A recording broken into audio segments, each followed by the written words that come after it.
A blind knight that uses echolocation, viewing the dark, treacherous world through sound.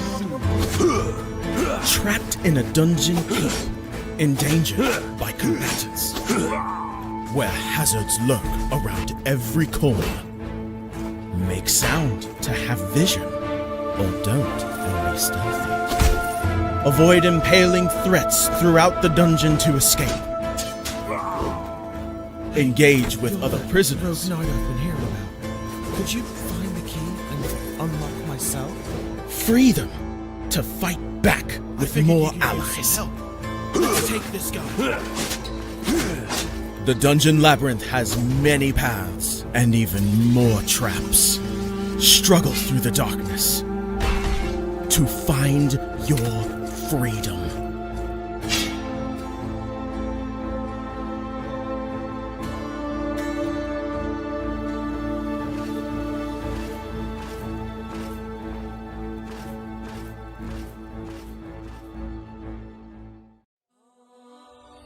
When Alex became a god, he thought he would have no problems at all. Until... He landed in the Divine Dimension and was tasked with protecting the entire multiverse. Am I connected to every single Alex Ambrose that ever existed?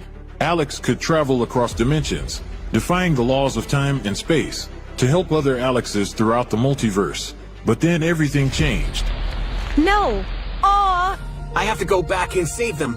But if Alex went back to the mortal world, he would relinquish all of his power and his memories. I don't have a choice. I must go back. When Alex returned back to Earth, he goes back to being your average business tycoon millionaire, unaware that the people he cared most about are in danger. Someone help me! Yvonne, what happened? I was attacked by a monster. Alex? What's going on? Get away from him! He is my boyfriend! Who attacked Yvonne in the forest? What will Debbie do next? Who will Alex choose between the two women?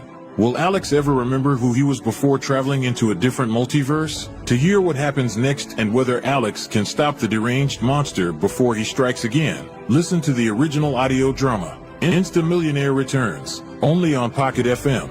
Download the app now and find out.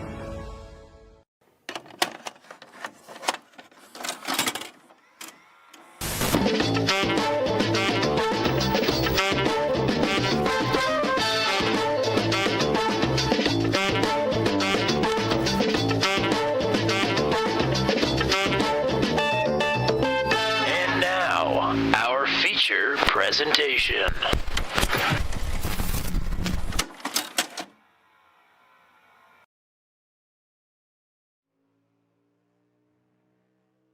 It's a beautiful day and a beautiful track in the greatest nation on earth. And today, a couple days early, we celebrate those who have given for their country, and we try to give back any way we can here today. It is time for the first annual Campbell's Veterans Memorial Foundation Veterans Day charity race. It is the Ford Mustang GT3 here at Road America, one of the favorites on the channel. And today, for the Campbell Veterans Memorial Foundation, we're going to go racing for the next 90 minutes and try and give away some goodies along the way, all for a great cause. Welcome to Turn 200. My name is Tommy Cook. Very happy to be here today alongside my partner, as always, Matt Williamson. We don't get to go Saturday afternoon racing all that often, but when we do, there's a damn good reason for it, and there happens to be one here today. Yeah, there certainly does, Tommy. It's always a pleasure to try and support causes that are the friends of the channel and the drivers of the channel hold near and dear to their heart. It's always special when they ask us to do a broadcast for a charity race. And today it's going to be for the Campbell Veterans Memorial Foundation. And the foundation, it was founded in 2007.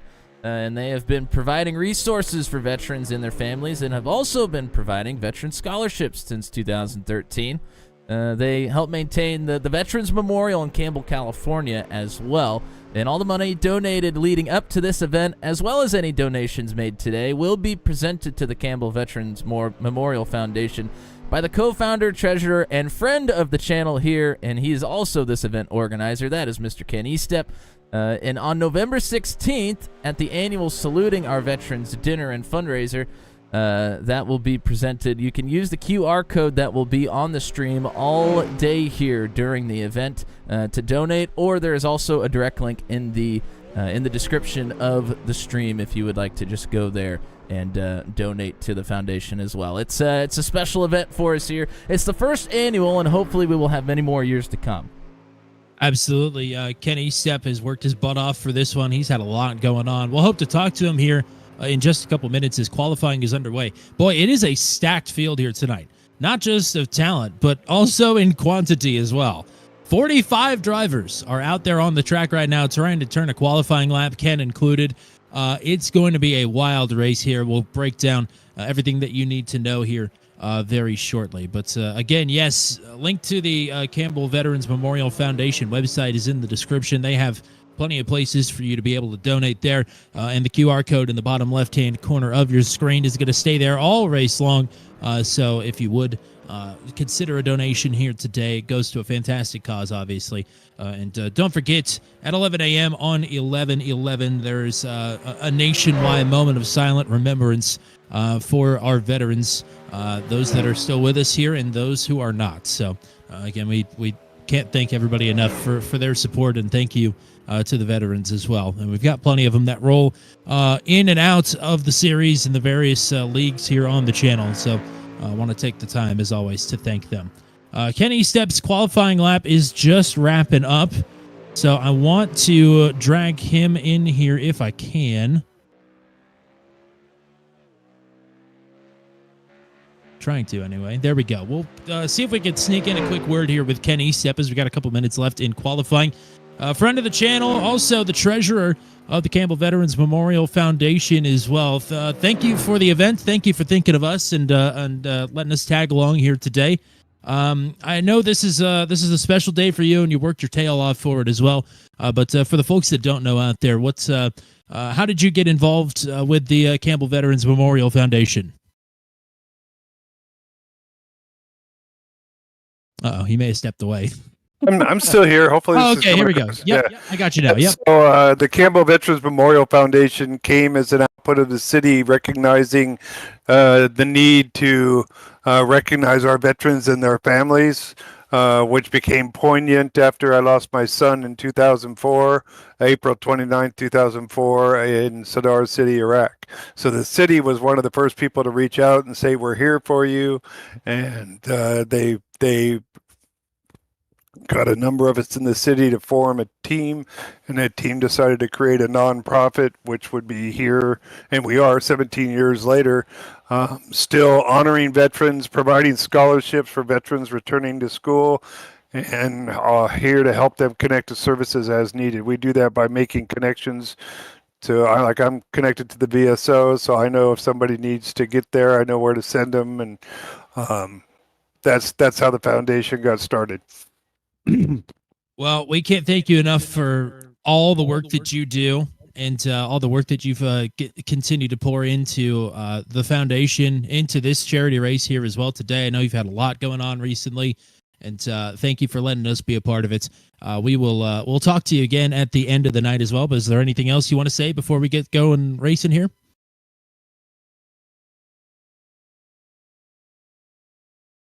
As to where we are today. I really want to thank you guys for participating in the broadcast and doing your part. Edgar Sentinelli and Frito Sport for keeping an eye on me and on everything that's going on. And Jason Kocher from SRG Sim Racing Group for joining in. So I'll take a break. Yep. Can't thank everyone enough. And my goal is not and finish the race. Well, we'll look forward to that, partner. But in the meantime, enjoy yourself here today. Enjoy the fruits of your labor, and we'll talk to you again at the end of the day. All righty. I think it's time to go racing here. The starting grid is set. 45 drivers are going to get after it here today for the Campbell Veterans Memorial Foundation Veterans Charity Race. Here from Road America, it's the Mustang GT3. And with the pole time here today, Scott Kimbrough is going to lead the field to the green. You'll hear some new names here today. You'll hear some familiar names as well. They're all out here for a good cause. How about Brody Gunter on the outside pole? He will start from P2. It's Randall White and Billy Bowerman on row number 2. Ryan Campbell and Joao Antonio on the 3rd row. Alex Valesco and Christopher Eggerts will be on row 4. Then it's Justin Michael, regular on the channel. He'll start at 9th. Brandon Brush will round out your top 10 starters here this afternoon. It's Matt Gudzenga in spot number 12 on the outside of Johnny Rapp, who was awfully fast in practice earlier. He'll start in 11th.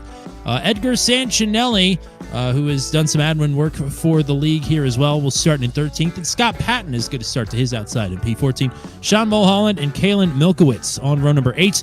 It's Nick Batista and Christian Clark on row number 9. Jay Beast and Mike Nickum will start on row number 10. Amir Assad, Kalen M. There are a couple of abbreviated last names. We'll get to why that is here in a moment. John Casey, Aaron Bray, Jake Mackey, Chris Cook, Jose Molina, and you see this gentleman here starting at 28th. They just call him K. So we're going to call him K here today. He starts in 28th. It's the Rutherfords. Of course they're on the same row. Why wouldn't they be? They're on row 15. Corey leading Joshua. Adam Duvall, Ryan G., Billy Peach, Dan Bujak, Ken Glasser, and Briette Hyde. Kenny Stepp is back there in the 37th position, and everybody else failed to set a qualifying time. But I believe everybody's here. So this is going to be the field here today as the cars get ready to roll here at Road America. Matt Williamson, what are the rules here today, and what are the track conditions in lovely Wisconsin? Gonna get to the track conditions here.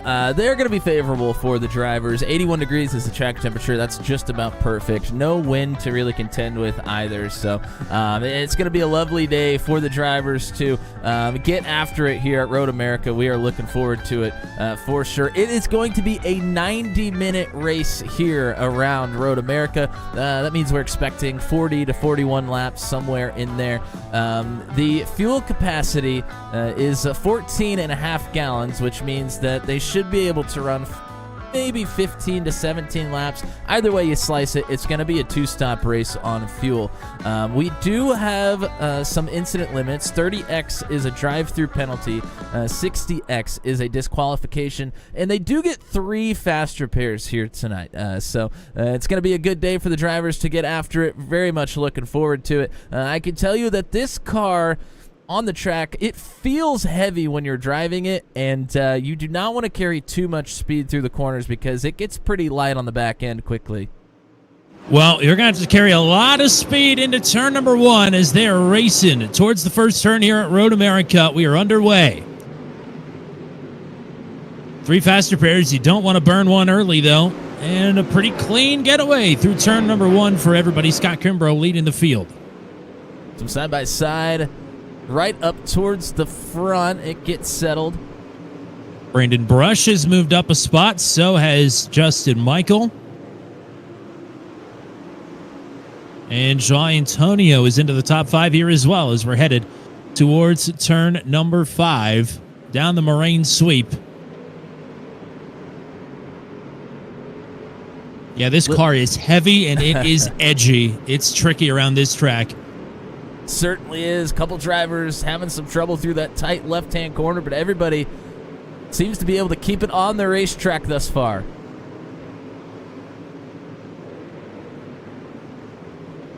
Oh, some stacking up further back in the field. Joshua Rutherford got tagged in the rear there.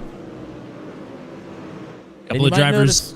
Go ahead. Sorry, a little bit of a hiccup in timing and scoring. That tends to happen when there are this many cars out on the racetrack. That should get settled here in a couple laps after they've made a couple trips around the racetrack. I think Kenny Stepp and Briette Hyde have had a problem. They both have meatball flags and are running at the tail of the field here. But again, 3 fast repairs. They'll be good to continue. Yeah, Hyde, that rear wing is, or spoiler, I guess I should say, is not on that race car. So definitely some problems there at some point.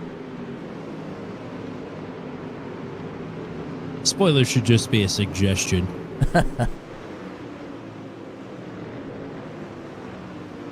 Shout out to everybody that's hanging out with us. As Joao Antonio from the top 5. He is now into the wall hard right at the pit entrance.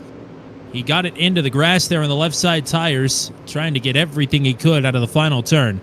and that is going to require a fast repair for him. He is sans his rear spoiler now as well.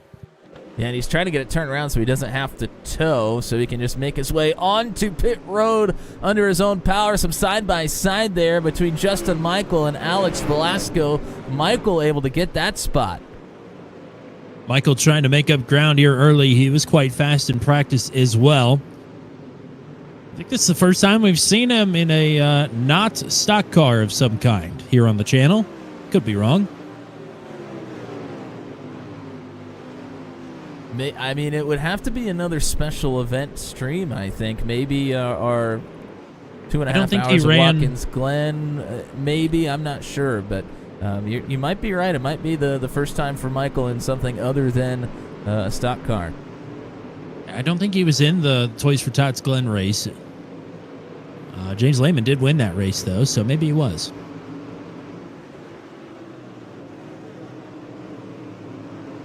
Got a couple of problems. Ooh, Joshua Rutherford is off into the tire barrier. Wing still attached. That seems to be the biggest indicator of damage. Usually that thing falls off pretty easily. Of course, Justin Michael's been in the chat. Go ahead. Nick Batista and Jay Bast getting ready to do battle here. Lots of shuffling so far. Promising. And especially in the middle of this field right here, these folks that we're watching at the moment, they are all pretty close together. Yeah, behind Jay Bast, it's a bit stacked up, to say the least. Here's some side-by-side. That's a tough section to go side-by-side. They decide to just let them through. That was Aaron Bray and Amir Assad. And now our timing and scoring should be getting to where it needs to be after they cross the start-finish line this time around. Kimbrough is leading Brody Gunter by just under a second. Gunter trying to stay in lockstep here. Ryan Campbell trying to track down Billy Bowerman for spot number 4. Shout out to Frito Sport for hanging out with us and also for being one of the sponsors of the event. Of course, Kenny Stepp hanging out in the chat. Speedy Boy 39. Tim Rodriguez, John Rapp. And then that's Edgar. That's Edgar Sancinelli in the chat. YouTube Premium hanging out with us as well. Joshua Rutherford, Chris Bassett. Yes, shout out to the Sim Pit guys. Shout out to D-Nut Stuff as well for sponsoring this event. And the Sim Racer group as well. They're having a LAN party. They've got about 9 drivers out here. That's a couple of the drivers with abbreviated last names are all hanging out with one another. Shout out to Jason Kocher for supporting this event. I don't think he actually gets to race this event today because he booked himself solid. Every one of his sim rigs is booked up here today and running in this event. So you win some, you lose some. But appreciate Jason Kocher's support as well. I mean, that's... if you're not racing, that's the reason that you want to not be racing. Everybody's hanging out. Everybody is enjoying this together over on that side of the country. That's really cool. I mean, that's not something that we get to do as we grow older, all get together and race together. So that's a pretty cool deal for all of those folks to be together racing here in this event. Jay Bass got through on Nick Batista just about a half a lap ago. Now, those two have been battling pretty heavily here early on. Bast got up to 16th. And is continuing to move forward. Trying to make a move on Kalen Milkowitz here in the 44.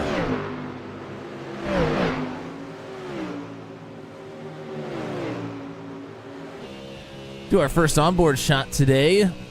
Bast is on his way into turn number 1.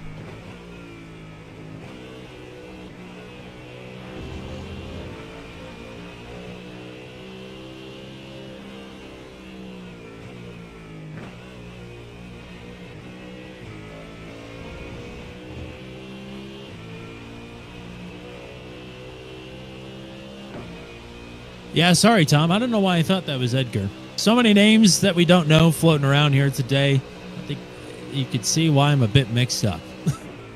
But appreciate you hanging out regardless. Bast, there's the move to the inside. Oh, and you see the wheel. Rear end gets really loose, trying to carry speed through the inside of that tight left-hand corner, but gets it done. And Ryan Campbell had gotten through on Billy Bowerman, but Bowerman has gotten back through after Campbell went off the track. Now Campbell is fighting to hang on to fifth. Here's Brandon Brush right behind. Couple of off tracks there as well, so drivers may be starting to get more comfortable, maybe pushing the limit a little bit harder as we've completed just about 8 minutes of this race, and a couple of mistakes have been made. Boy, this is a tough car to push the limit in. I know my experience with it is very limited. You've put in some test labs at a couple of different tracks. You were talking about it earlier. This is a tricky car, and it's a new one as well. So that's kind of how most people would feel about it, I think. Yeah, it's a tough one. Like I was kind of saying earlier, that it just feels heavy. Like some cars, even though there's some heaviness to them, you can't really tell. This one you can tell. If you try and push it too hard into a corner, you can feel the weight of the car lean to one side. And you said edgy, and I think that's just right. The weight of the car gets on either the right or the left edge when you're trying to make that corner, and it's very easy to slide the rear tires in this one. So and there's a fine line as well. A lot of times you'll feel like you're going too slow, and you try and push it just a touch further, and it's actually way out of control. So sometimes slow is fast here in this car, I feel like.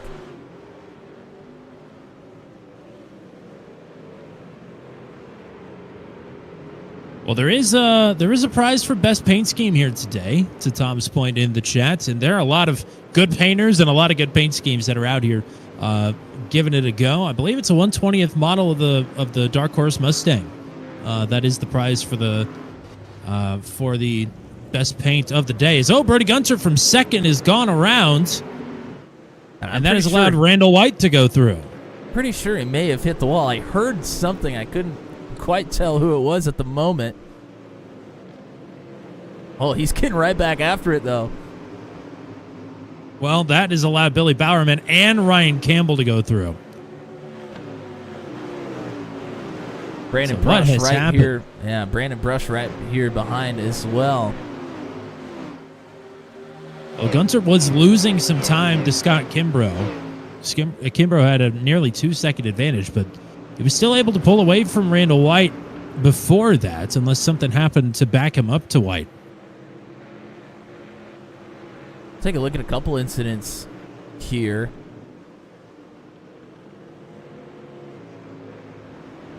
This is Antonio on that first lap of the race. Oh, and just got out into the grass through the final corner. Hits that inside wall pretty hard there.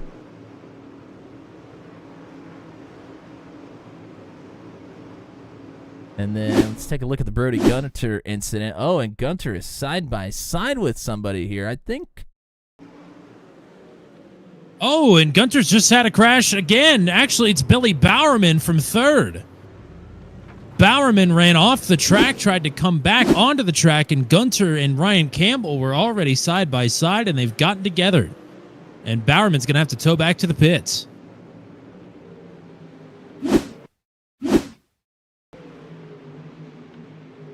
Take a look at this one as well. Bowerman too deep into the first corner, and then, oh my, that is a pretty big incident. That's 3 of the top 5.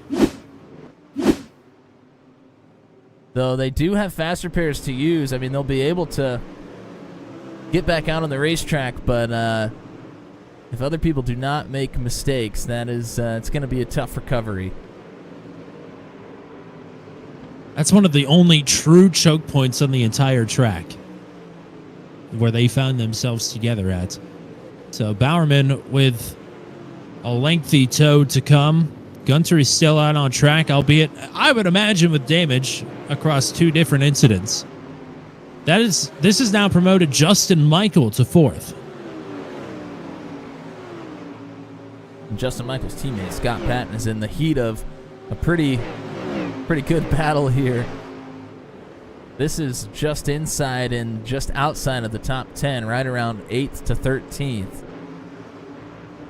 Actually, this is about 8th to 13th here. That's Patton in the 46. Under fire from Sean Mulholland.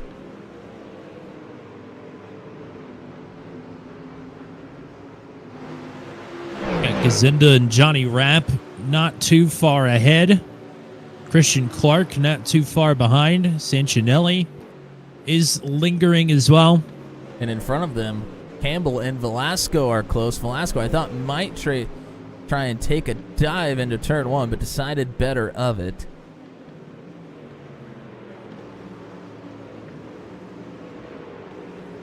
Hey, there's Greg Ball in the chat as well. Speaking of teammates. And speaking of big winners as well, you'll fight for a championship next Thursday night. Congrats again. Yes, I'm sure we have quite a few new viewers to the channel, quite a few new names on the racetrack as well. If you're interested, we have a championship race coming up at Phoenix on Thursday night this week for the MaxV CNC Home Designs Truck Series, and that should be pretty spectacular. So if you're interested in some more racing this coming week, maybe check that one out. Here's a bit of fantasy booking coming to life in terms of some Turn 200 All-Stars. Two of the winningest drivers on the channel have never met on the track before. They're about to duke it out for third as Justin Michaels tracked down Brody Gunter. Yeah, Brody Gunter likely, I would think he's got to have a little bit of damage here. At least to that rear attenuator. I would imagine taking a couple of spills, being off-road, can't be good for it. Oh, problems for Scott Patton and Edgar Sancinelli. They are both off the track. Patton had just gotten into the top 10. Yeah, and that group was tucked in pretty close to each other, and Patton has quite a bit of damage, it looks like, to the front of that car. Justin Michaels crashed. Michaels crashed hard. And that's what happens. You start trying to chase somebody.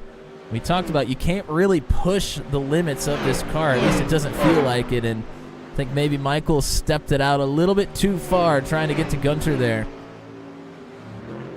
This car drives like a stock car, so maybe you try and drive it like a stock car, but it's got traction control, and that seems like it'd be a good thing, but if you're trying to drive it like a stock car, it can get you real quick.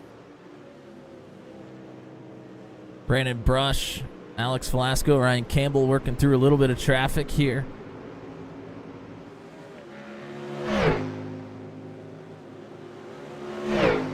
Well, that's two incidents at completely different parts of the track for teammates there at almost the exact same time.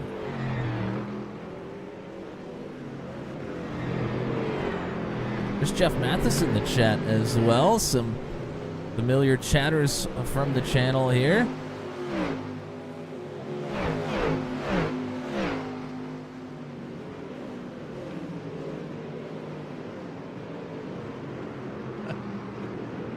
This has been an eventful 16 minutes to kick off this 90-minute race, that's for sure.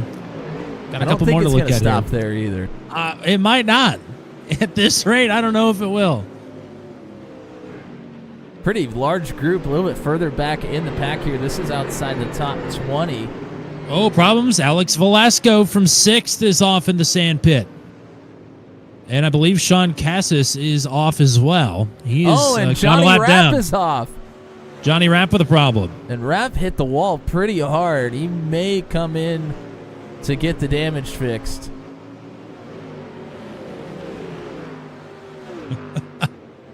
My goodness, look at this group just outside the top 10. There are some lap cars coming into play here with Rapp, Sancinelli, Milkowitz, Batista. I mean, this is wild in the middle of this pack. This is quite the gaggle if there ever has been one here at Road America. They were 2x2 for 3 rows into that right-hander. I believe that was Cassis who is missing his rear wing on that car.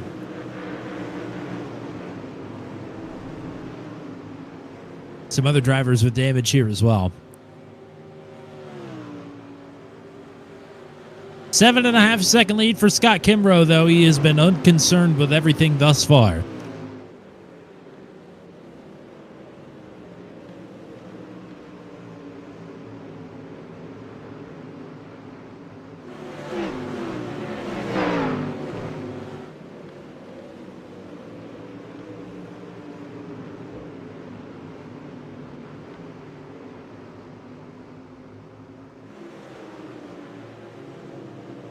From Batista, who is in 13th, all the way back to Mike Nickum in 19th. I mean, these drivers are just lined up, ready to pounce on each other if a mistake is made.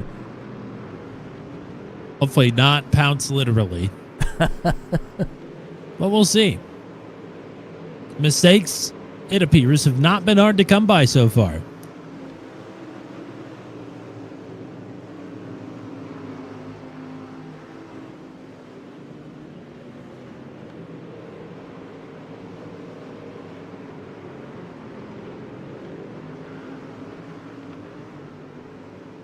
Oh, Alex Velasco again, and the carousel is off, and he is going to get hit hard by Sancinelli, and they start to stack up. Johnny Rapp is around. Yeah, Rapp with another problem. I mean, there is nowhere Sancinelli or Rapp could go. That's 2 laps in a row that Rapp has had issue right there in the similar part of the racetrack. That is and unfortunate. Velasco as well. Yeah. We got John 3 Casey. fast repairs. We certainly do. John Casey side by side with Jake Mackey here. A little bit partial to that 199 number.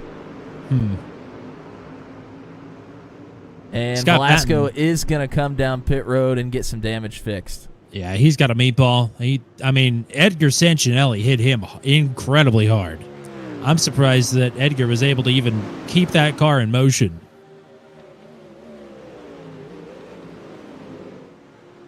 Oh, a little bit of contact here. There's a car off. Jay Bass, Christian Clark. I think Bass may have gotten into the back of Clark there. We talked about Bass a little bit earlier on in the race, working his way forward. He's picked off another one, up to 8th. Started in 11th. Or excuse me, started in 19th, 11th. He's up 11 spots. Mike Nickum is side by side with Kalen Mikowitz. And he'll pick off the spot, move him into the top 15.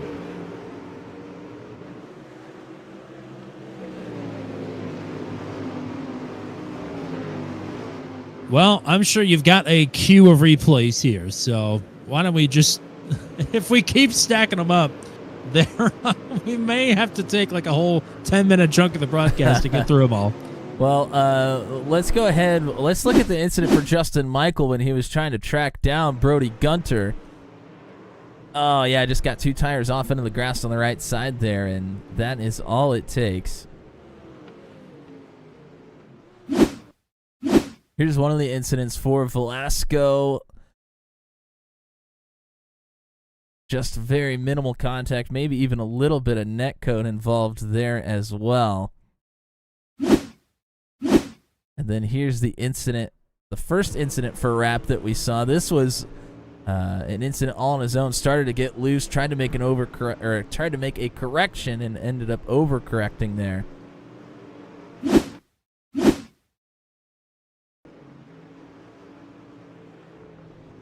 Here's Velasco off the racetrack again, but able to keep it going. We saw a very similar incident from Antonio on that first lap. That's nearly the same type of incident we saw, but he ended up getting off of the throttle to make sure that he did not spin out.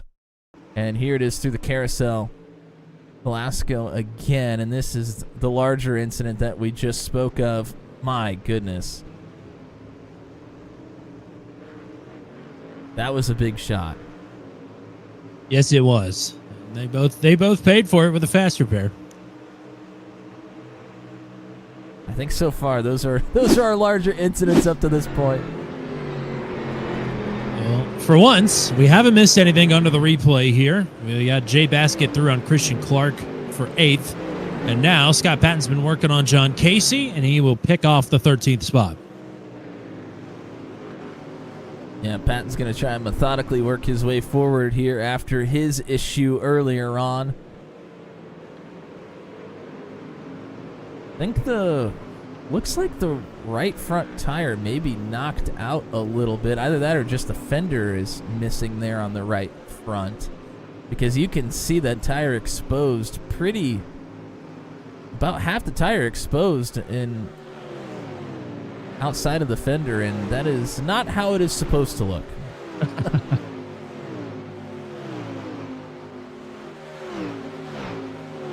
Well, this is a big track, and 5 laps is a long time. It's about 10 minutes, but we're about 5 laps from pit stops, give or take a couple. Yeah, we're sitting here right at the 15, 16, maybe 17 lap marker for pit stops.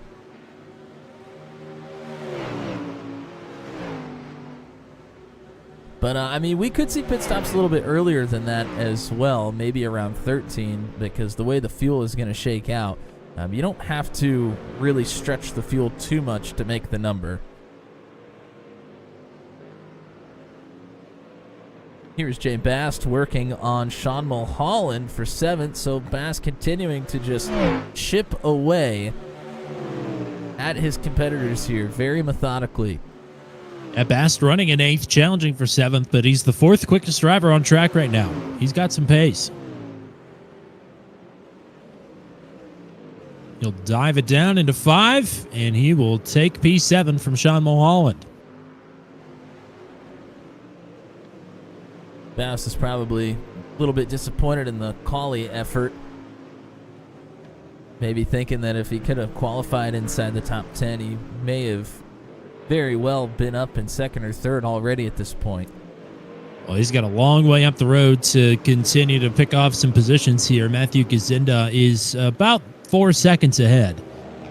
Ryan Campbell another 2.5 seconds up the road from that. So he's got a while to track down some drivers to get himself into the top 5, although those drivers could also come back to him. Seems to be happening a lot. Here's a battle for 11th between the 199 and the 163 of Aaron Bray. I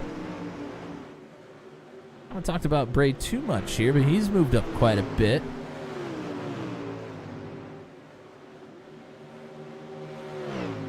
Mackey in 12, searching around in the hurry downs. We'll get a fender in here. Yeah, take a peek to the inside. Ooh. Yeah, Bray able to fend him off there. That was good work on the outside. That is an uncomfortable place on the racetrack to be side by side. I got to be honest with you. Driving this track, there are a lot of inviting places to pass and a lot of places you're supposed to pass, but making passes here is not comfortable. Not in the slightest. No. Well, the problem is the passing zones, if you don't complete the pass in that zone, the next part of the racetrack is typically a place you really do not want to be side by side. So if you're going to make them, you have to make them stick right away. Otherwise, you put yourself in a bad spot.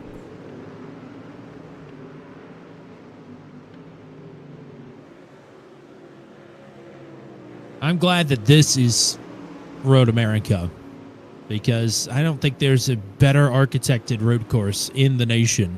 And if this was going to be the one to represent America, we've got a good one. There's just so much to offer here. There's long straightaways, there's tight corners, there's lots of great passing sections, as you just mentioned. You really kind of get it all here. Mackey's trying to get all that he can get right now. He's got Aaron Bray right back in front in the crosshairs, and Scott Patton has closed up on these two rather quickly.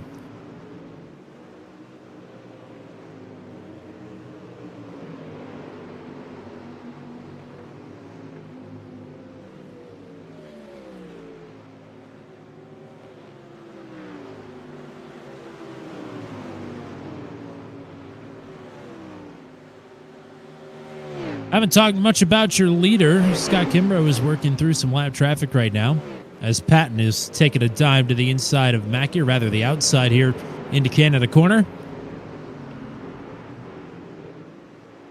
Now John Casey's here, so these four are lined up. Yeah, this is a good battle here.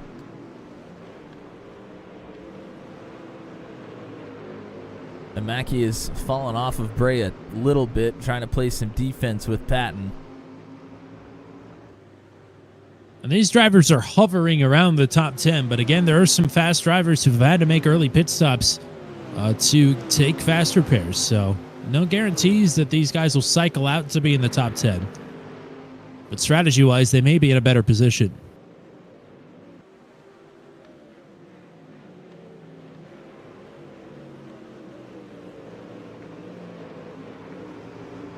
Yeah, this is the closest battle for multiple drivers that we have on the racetrack at the moment. Joshua Rutherford, Adam Duvall, Chris Cook are somewhat close together, back around the 25, 26 position.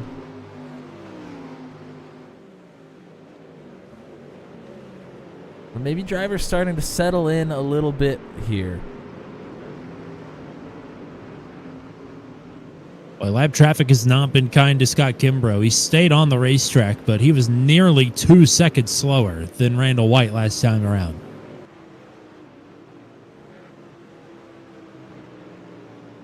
But still plenty of gap to work with, and White will have to work through this traffic as well.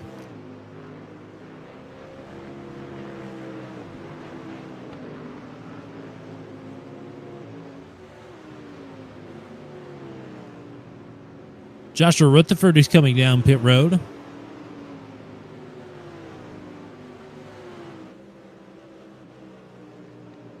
We're not but a couple laps from pit stops, more than likely.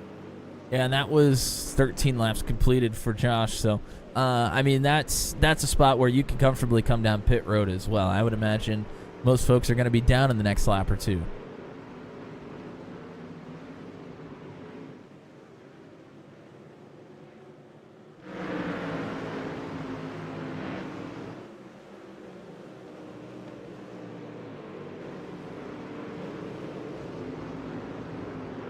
And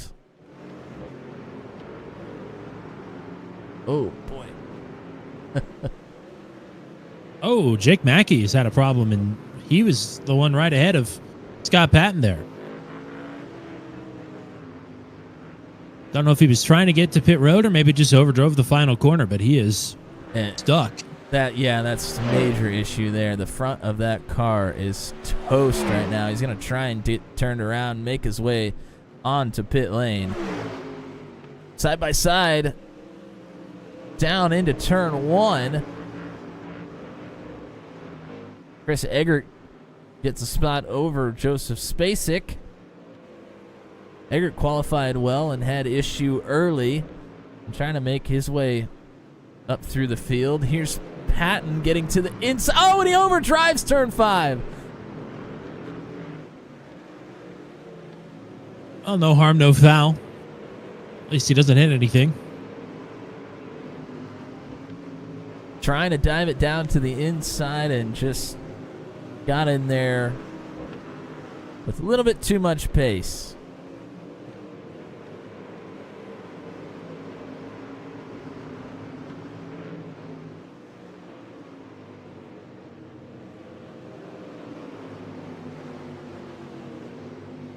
Over a third of this one done already.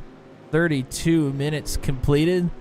Might be a good time to remind you, if you'd like to donate to the Campbell Veterans Memorial Foundation, you can use the QR code on the screen or the link in the description of the stream.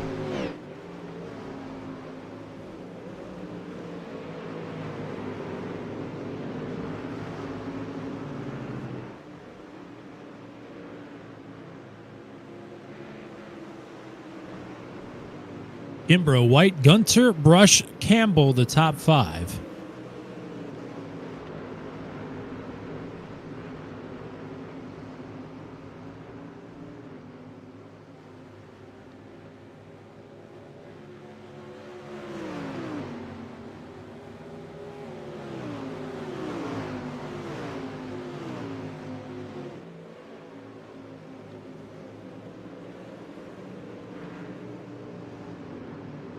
Oh, and Bowerman's had another problem.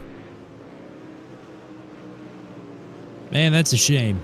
He's been very fast here today, but he has been unlucky.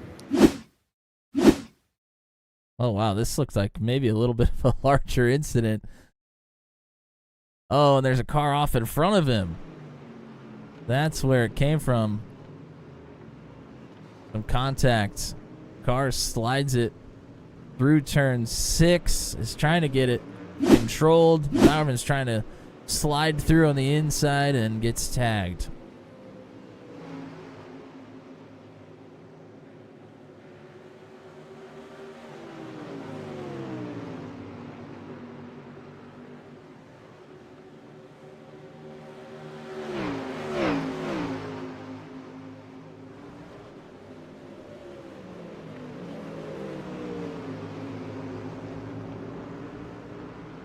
Oh, so if these drivers can stretch this fuel out for, I don't know, even maybe 18 or 19 laps, like Tom says in the chat, this could be a one-stop race.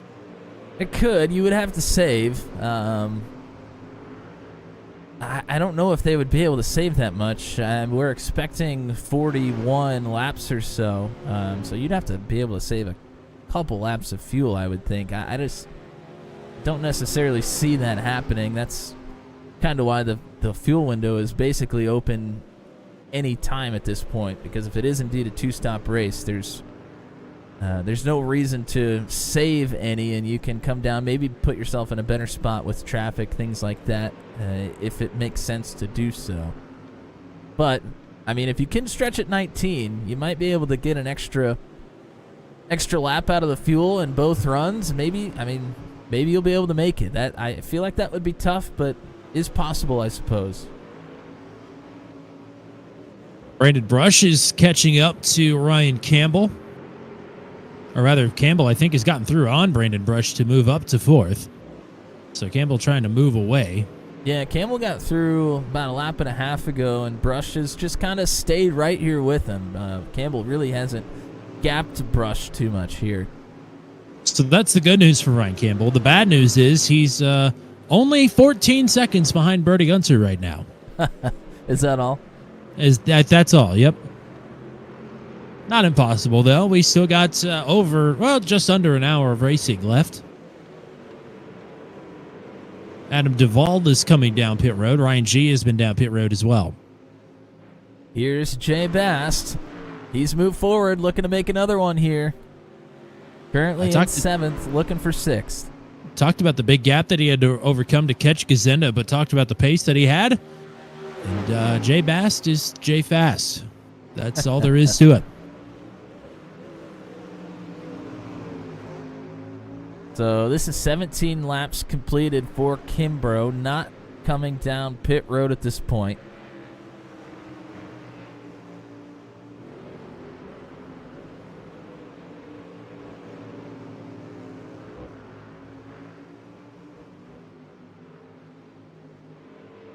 Fast going for it here down the front stretch to driver's right of Gazenda.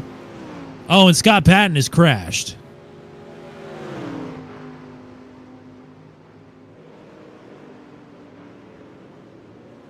As Bast is able to make the pass into turn 1.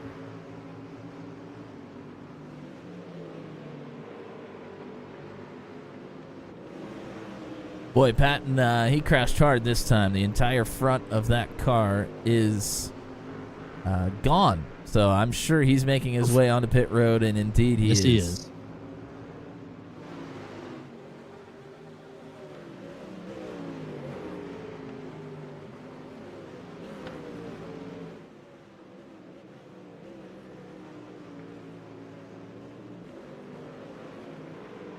Ooh, Kimbrough is off the road trying to get around lap traffic.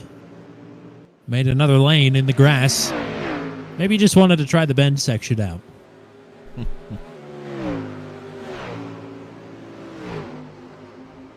Still comfortably in the lead of this one, and he's opened up the gap back on Randall White once again. Lap 18, though, we'll see if he's bringing it down this time or if he's got a little bit left.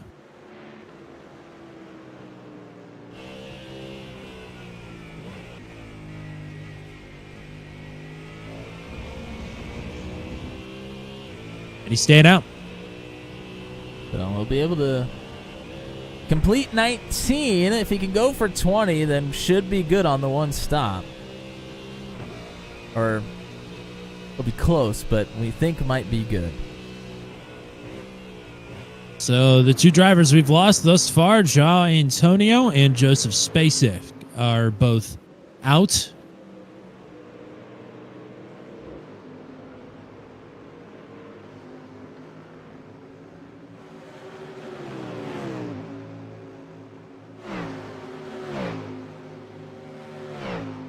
One of the closer battles on the racetrack right now is Amir Assad and Kalen Milkowitz. That's a battle for 14th on your screen.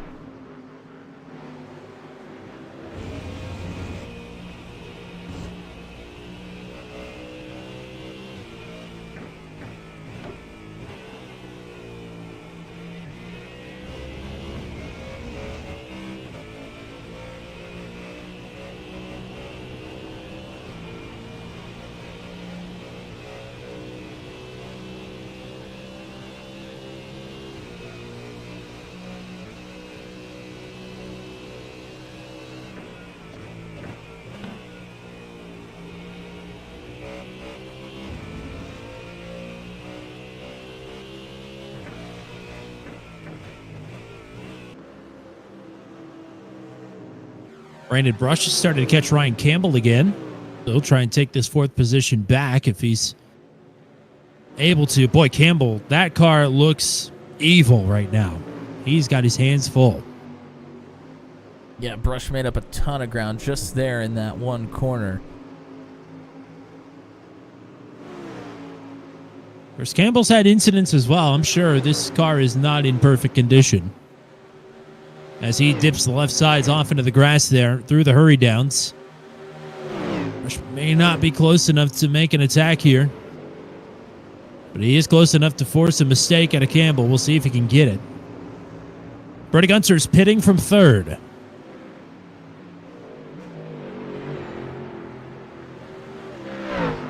That's 19 laps completed for Gunter.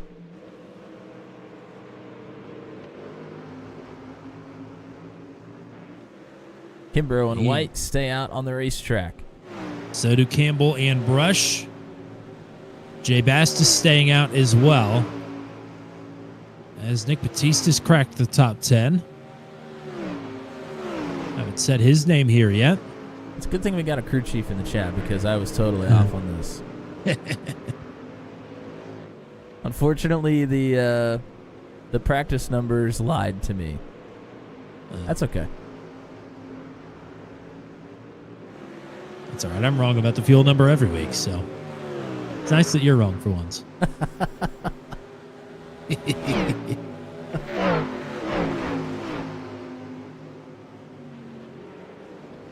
So Gunter is away.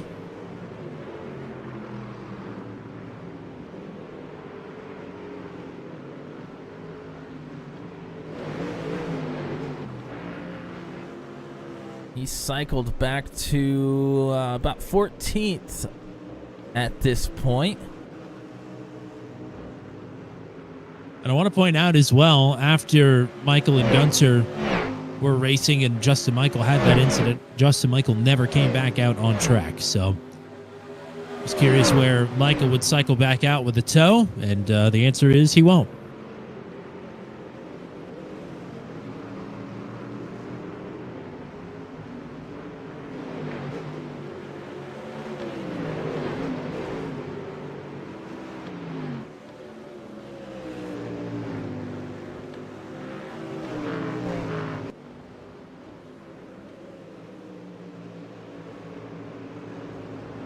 Brush and Campbell battling closely again here. Bass continuing to make up some time, only 2.5 seconds behind Brush at this point. Yeah, he's been a second to 3/4 of a second quicker than these two the last couple of laps.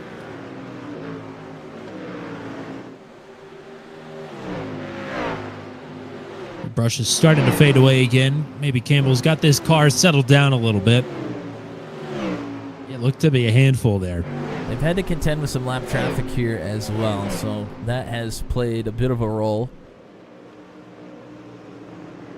Chris Cook is on and off pit road. No relation, I take it. Not that I'm aware of, although I have an aunt named Chris with a K.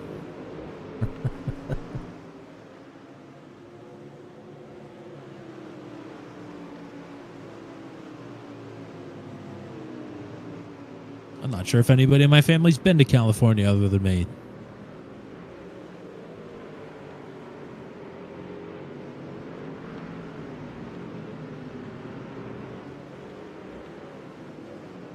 I think we've seen a couple of drivers already who have had rough goes eclipse the pass-through penalty limit.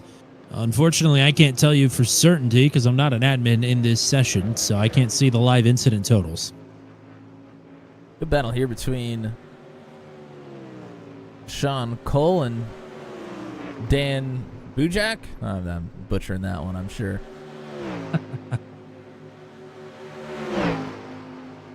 Boy, they're going to be side by side here. You can see how hard they're pushing it. The front ends get a little bent out of shape. Cole is able to get the 19th position solidified.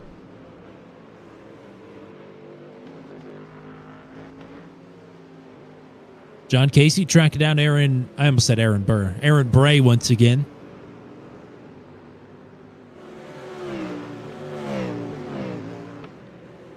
These two have had a good battle thus far.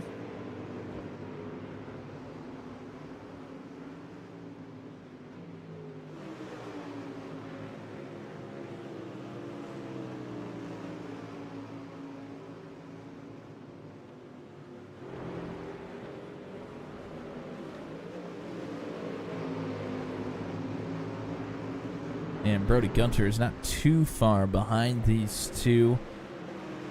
Already has been down pit road once. And hopefully the only time this race for Gunter. We'll see what fresh tires and a full load of fuel will do for the lap time here for Gunter. Last time for Kimbrough was a 2:14.63. This time for Gunter, a 2:06.054. So I think Kimbrough getting caught in some lap traffic there, or I got a bad number, which is also quite possible. Yeah, it looks to me Kimbrough was at a 2:05.51 the last time around. Well, there you go. So, yeah, timing and scoring with this many cars all out of whack, but it is for me as well, but my lap times seem to be good. seem to not be 9 seconds off. Gunter's pulled right up to the back of Casey here.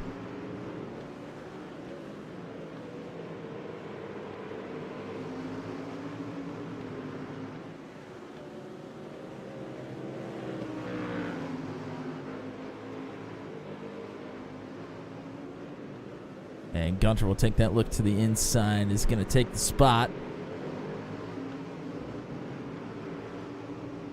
Aaron Bray, it would be up next.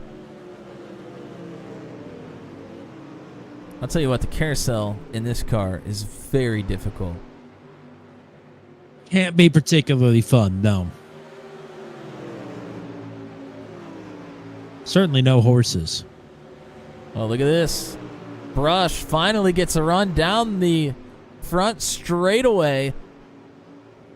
Is going to get that spot from Campbell. The Brush now into the podium position. Brush back up, Campbell back, and Jay Bast he's slowed down a little bit, but he is still catching him. Just inside of 2 seconds now. If Gunter can get a run down the straightaway to move himself forward, doesn't look like he's going to have it.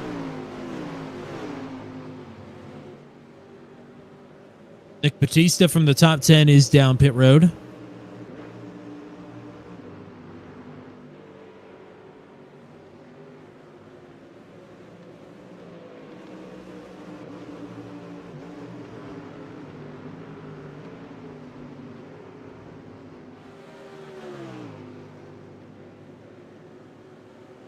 I would imagine that this car enjoys the lighter fuel load, so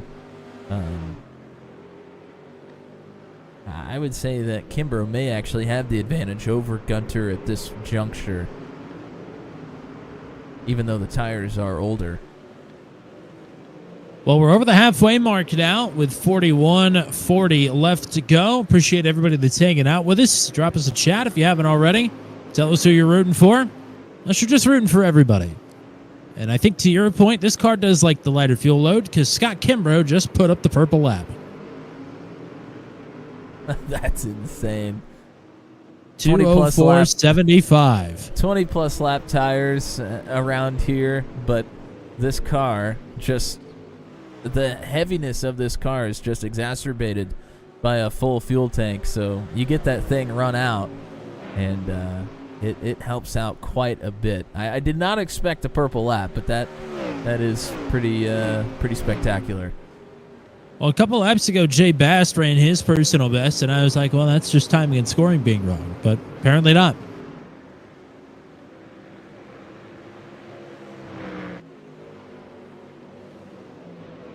Campbell and Brush are not done. Campbell is hounding the back of the 241. Well, they need to get it sorted out here pretty quick because Jay Bass is only a second and a half behind now with another lap where he can pull a toe off of. Speaking of toes, here we go. Here's a look to the inside. Campbell going forward into 5. Well executed. What a great battle between these two.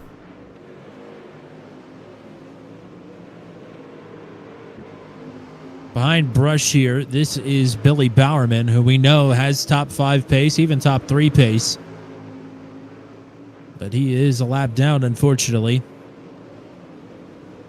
And Jay Bass here as well. So 4 fast cars as... Oh, Campbell runs off the road. And there goes Brush right back through. And we go again. Bowerman impeding the progress there of Jay Bass, who was trying to get through in the carousel. Yeah, Bass tried to get to the outside, and that is just not a place you can get it done. I think Bowerman is going to let him through into Canada Corner. Here we go again. Campbell going for it, looking to the outside. Brush covers it off, kind of moves to the outside a bit there, and now Bast is right here. Yeah, Campbell hung the back end out in the right-hander, and that has allowed Bass to get right here. These 3 equidistant from one another. We think this will be the battle for 4th, but right now it's for 3rd. Jose Molina is down pit road.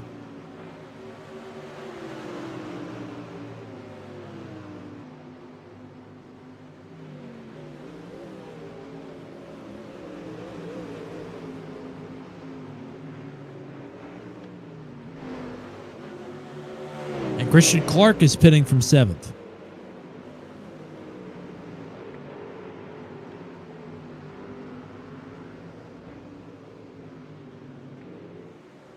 I don't know if it'll be into turn number 5, but Bast is itching to get up into spot number 4.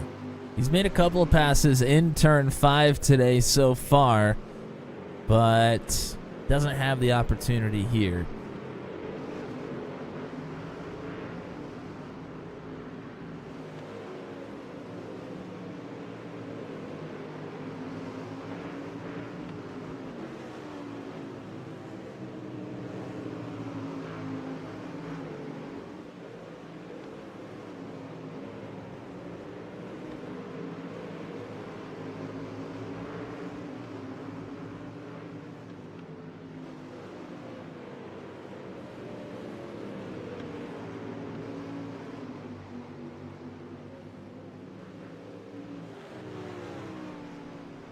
Kimbrough able to go another lap, so it's 25 completed now.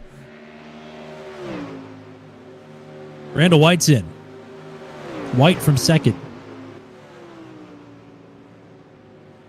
And again, they're not really that close, but that would at least raise an eyebrow here, I would imagine, for Kimbrough to pit next time, or maybe the lap after.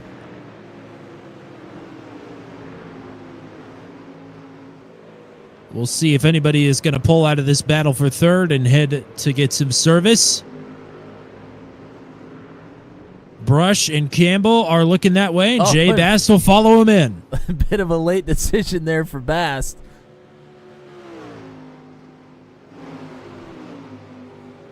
I mean, you can get those tires dirty. You're about to take them off.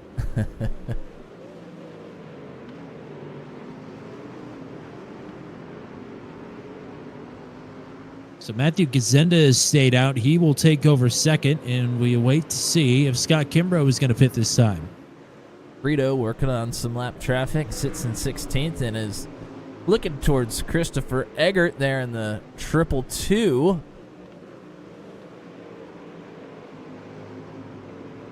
All right, Brody Gunter about to pass those drivers that pit way after him. He is going to take back over provisionally the third position, as Campbell, Brush, and Bast are going to cycle out behind the battle between Bray and Casey, and Kalen Milkowitz as well.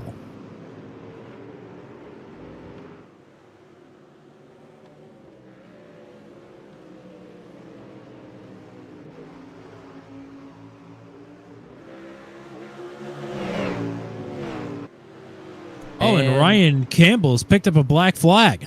And something has happened with Bass. Bass is still on pit road. Wow. I'm not. Yeah, there's a lot of goofy stuff going on there.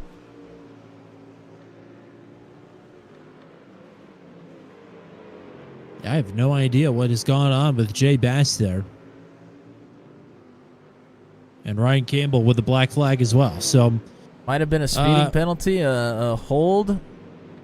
No, also hit the pit wall there. I'm wondering if maybe some hardware issues. Seems to be really slow coming off of pit road, and he hit the inside wall, I think, trying to get out of his pit box. I don't know. Something certainly went awry there.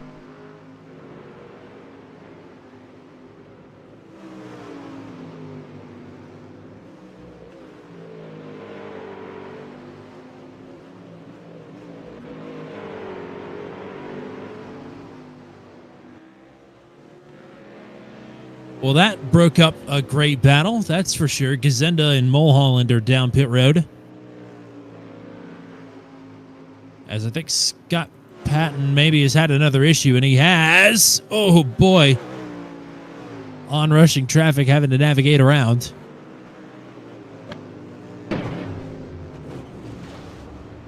John Casey, Kalen Mikowitz are down pit road. Alex Velasco just hit the wall incredibly hard and took a toe into pit road, but seemed to have some blinking problems there as well. Kind of disappeared from my screen and then all of a sudden was in the inside wall. So I'm not sure what happened there. A lot of shuffling going on right now. Campbell back down pit road to serve his penalty as well.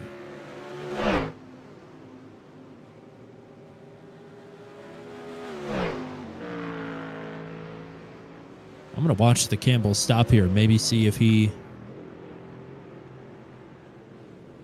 Here comes race leader. So what happened to Ryan Campbell there is he was getting passed on the left coming out of pit road.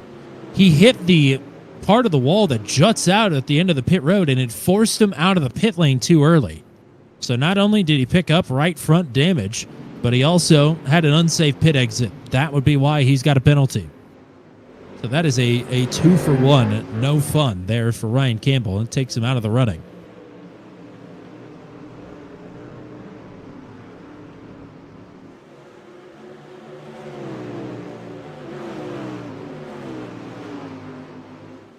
Christopher Eggert, who's already been down pit road, is continuing to move forward here. Had great pace, had an incident early.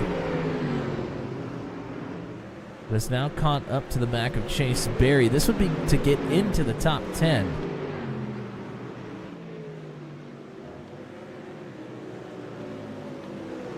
And makes it happen.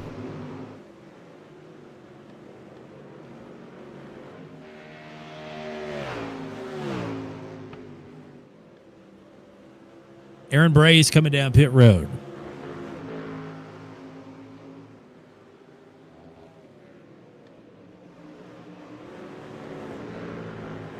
So Gunter and White have cycled out about 7 seconds apart from each other. Gunter with a much earlier pit stop.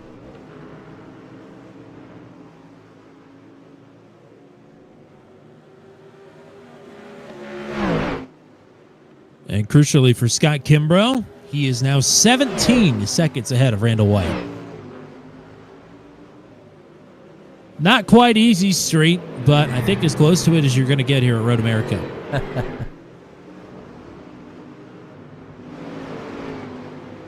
John Casey, Amir Assad battling for 12th here.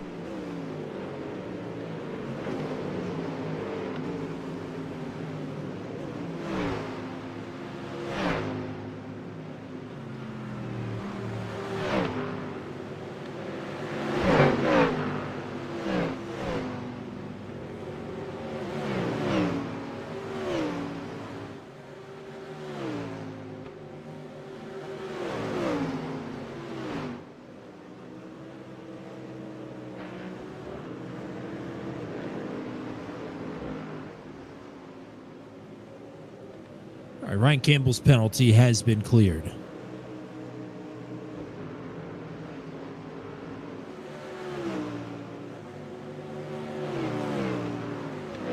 Fortunately for him, that has taken him, I think, outside of the top 20, if I'm not mistaken.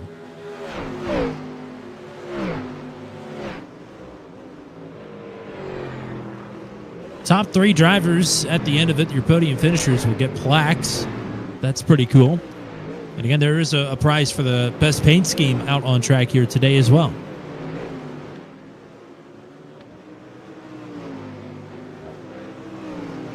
You have any paints that you're eyeing? There's quite a few of the American flag-esque paint schemes that you know how much I love a red, white, and blue paint scheme. So those are always partial to me, no matter if it's for a veterans charity race or not. So I think those are probably taking the cake for me here. Ken Estep himself has a pretty darn good one. I'll put that one on screen for the viewers.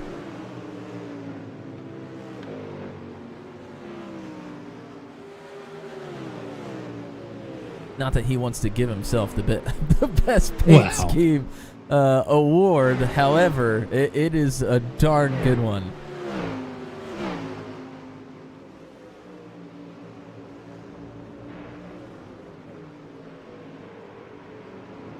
I mean, there are obviously some great red, white, and blue paint schemes out here, but you know me. I love some bright poppin' colors, and Jay Bast has that car working real nice.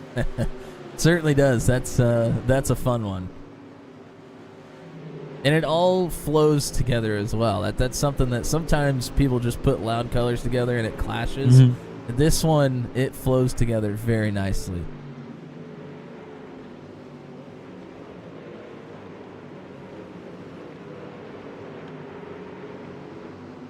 And just in front of Bast here, speaking of red, white, and blue with stars as well, the Mike Nickham 57 is a pretty nice one as well. That's pretty nice. This is a 3-way battle for position here. Nickham, Mikowitz, and Bast. Mike just took this 15th spot over. Billy Bowerman is back down pit road. Unfortunately, he's too fast on entry.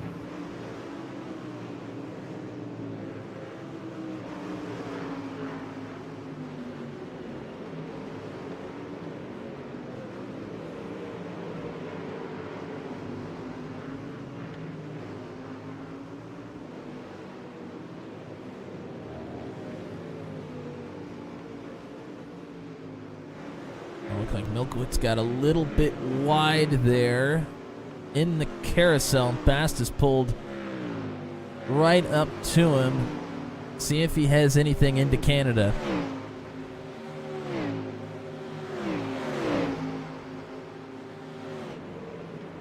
Jay's going to take a look to the inside here.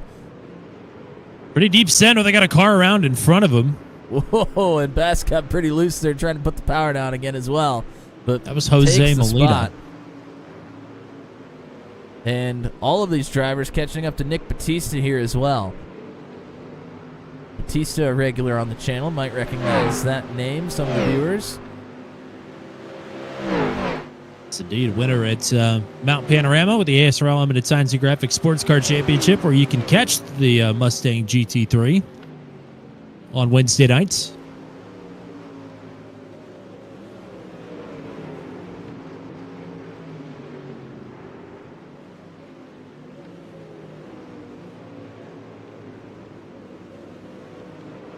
I have a soft spot for American Muscle, but man, this car is a tough one to run in that series, I think. Yeah. Doesn't stop it from being run. It seems like a pretty popular one at this point.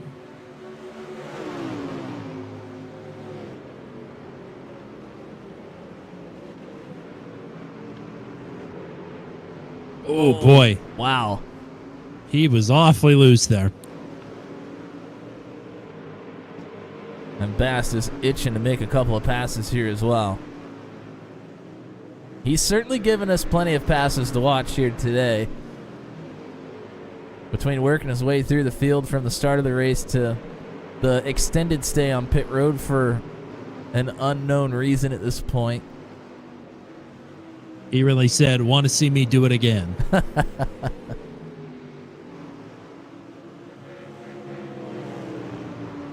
This is the closest battle on the racetrack, by the way.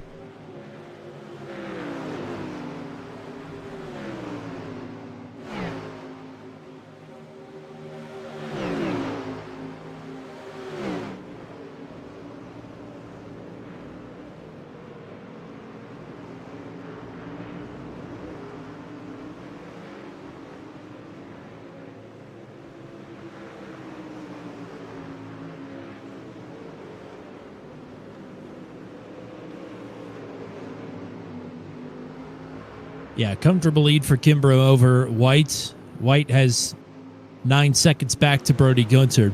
And Gunter is comfortably in spot number 4 by over 20 seconds. Here we are, side by side.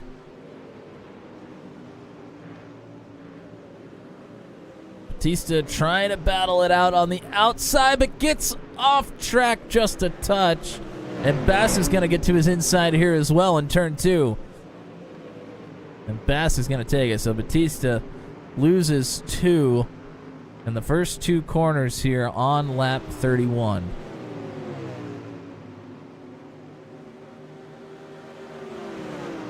And unfortunately for Batista, Sean Cole and Kalen Milkowitz are not that far behind. He's going to have to keep battling it out here. Cole just took over that 17th position from Kalen there in the 44.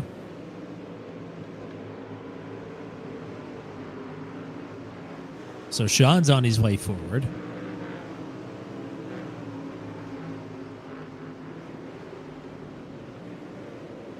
Time started to wind down. Still have an opportunity to donate. The money donated here today through the QR code will be presented to the Campbell Veterans Memorial Foundation at their memorial dinner and fundraiser on November the 16th. That's where Ken Eastep will present the check for everything raised here tonight through the entry fees and donations in the mid-race and the broadcast and all that. I'd love to get a picture of some sort from that and have it posted in the Turn 200 Discord. That would be fun to see. Yes, it would. See the fruits be presented.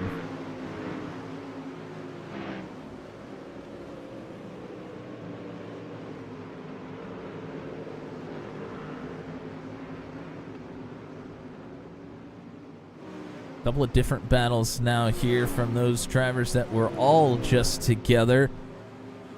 Bass trying to take the position from the 57. Batista and Cole battling it out, and Cole has the inside positioning into turn 1, carries a lot of speed in there. but is able to make it stick. Lap car ahead for Nickum, and Bass might open the Whoa. door for Jay to stick it to the inside. That's Joshua Yeah. Rutherford ahead. Kind of stacked him up a little bit, though, and nearly came together. Yeah, I wouldn't say the door was open there. I would say it was ajar.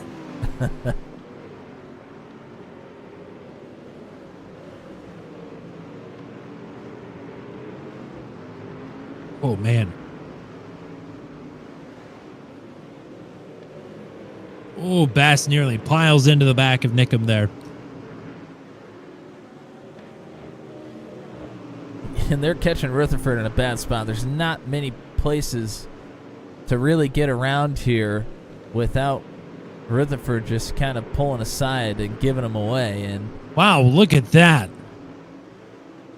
Had to make the pass on Rutherford and comboed it into a look. Netcode. Netcode contact. Those two had space between. Oh, and Jay Bass. Again.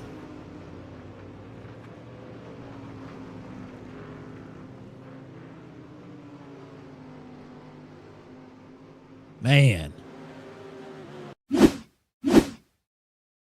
yeah, we'll take a look at this one. It was a great move, like you just mentioned, Tommy.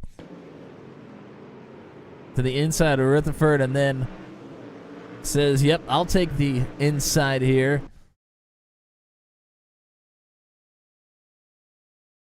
Bass is all the way down on the inside. Oh, yeah. I mean, you could tell even from that long camera shot there was space in between them.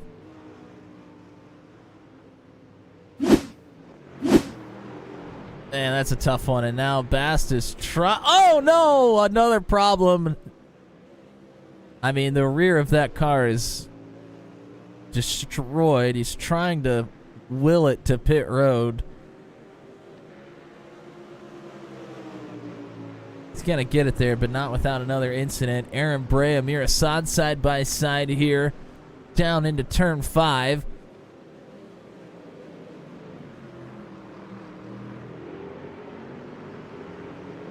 Assad got through, but Bray fighting back here, gets to the inside in turn 6.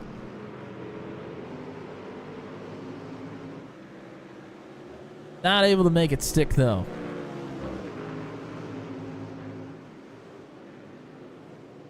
So Assad into the top 10. I haven't talked about Chuck Labano at all here today. He is trying to make a move on Sean Casey and gets it done. So the 346, the Canadian, up to 12th. Didn't even wait to do it in Canada corner.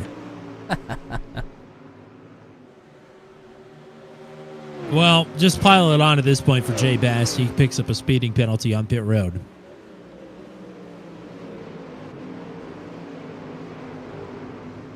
I mean, what else could go wrong? Greg Mall with the good point. Rear toe link definitely does not love that one. No. Edgar Sanchinelli, who was an early pitter after an incident in lap traffic, has to make another pit stop, so he'll give up a spot in the top 10. Scott Patton, after multiple incidents here today, still fighting. Has caught up to Mike Nickum in 17th. So Patton going to try and take that 17th spot away here in the next lap. Sean Cole's also down pit road.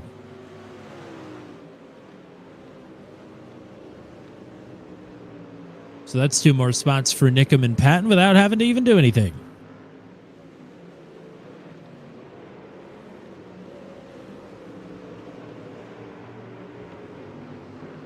Boy, time is wound down in a hurry here, Tommy. Only 17 minutes left. It's still Scott Kimbrough out front, if you can believe it. And he's got quite the lead back to Randall White. Freddie Gunter is in third. He's been a little bit quicker than Randall these last couple of laps. So maybe Gunter's got something, but the charge has got to continue. Patton gets to the inside of the 57 in turn 5, but side by side into 6 here. Oh boy, they still may be side by side through 7. That's not a great place to do it. Oh my goodness, nearly came together.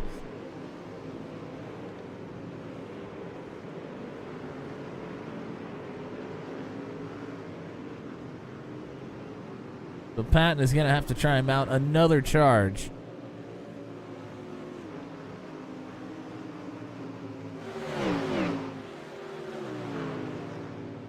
Nick Batista, Ryan Campbell. Campbell trying to take this position away from Batista. Take a look to the inside here in Canada corner. And it's going to get it done.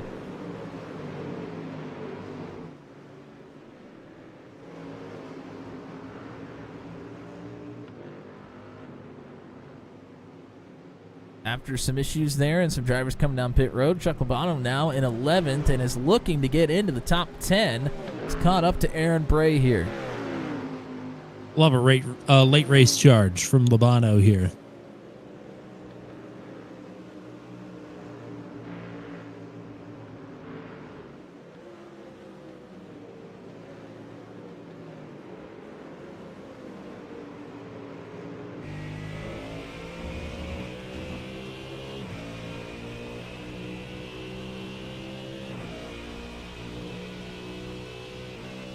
Oh no. I just pulled up the in-car for Labano and put his card up here, and what he has written on SDK is, "I have a bad feeling about this." Oh no. Not what I want to see as he's trying to make a move to get inside the top 10. Well, let's hope not. Oh, I have a bad feeling about this for Aaron Bray. Bray off the racetrack. Willed it into existence. Labano did. Labano into the top 10. And Bray's got Jay Bass behind him now, as that's Amir Assad off the road, and that was for position for Bray and for Labano. So Assad now back to 12th. John Casey's gotten through as well.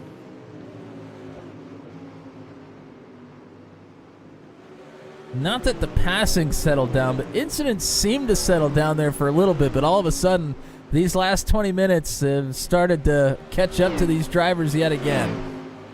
You see the 15-minute go on and off the board, and it may change to the mentality for a couple of these drivers. See Jay Bass getting through on the 163. That is not for position, as Bass is a lap down at this point.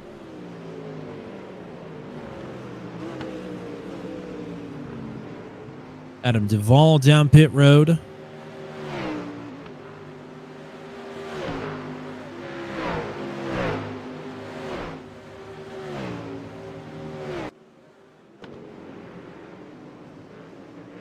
Talked a whole lot about the Rutherford brothers here today. We saw Joshua a little bit ago. It may be an underrated paint scheme here for Corey, and I think Joshua's got a similar one with the eagle on the sides of the race car. That's a pretty cool one. All right, that's pretty hot. Leave it to CJR Graphics and Corey Rutherford to bring a banger, as always. And Corey is actually looking to make a position up on Chris Cook here. Going to get through on Ken Estep. Cook should be next up, I believe. I take that back. There is one more lap car in between them.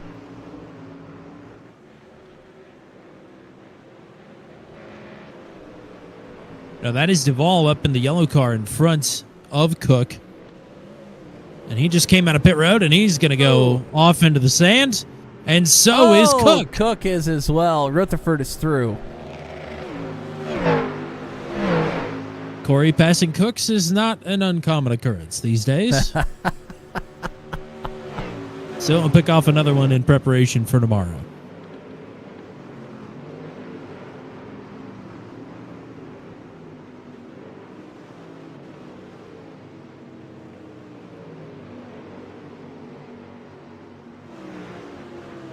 Scott Patton did get through on Mike Nickum. Has about a 2-second gap to get up to Kalen Milkowitz for 15th. Not a whole lot of time left to do it here, Tommy. 12 minutes to go. Brody Gunter is starting to stall out a bit in lap traffic on his pursuit to catch up to Randall White. But the gap is hovering around 5 seconds. A little bit over now as he just had traffic pretty much 3 wide in front of him.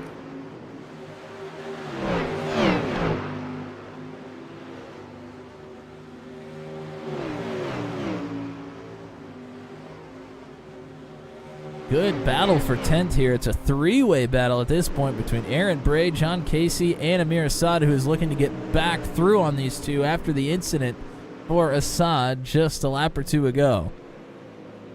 Bray and Casey know that this is a 4-mile long track, right? They've been attached at the hip this entire race.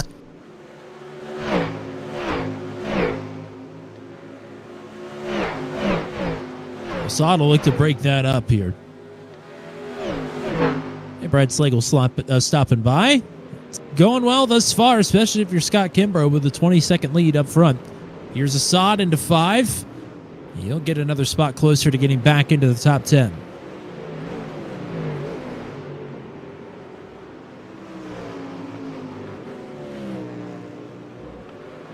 Bray has lost touch with Lobano. He is almost 4 seconds ahead now. But Chuck with a long way to go to catch up to Christopher Eggert at 8th.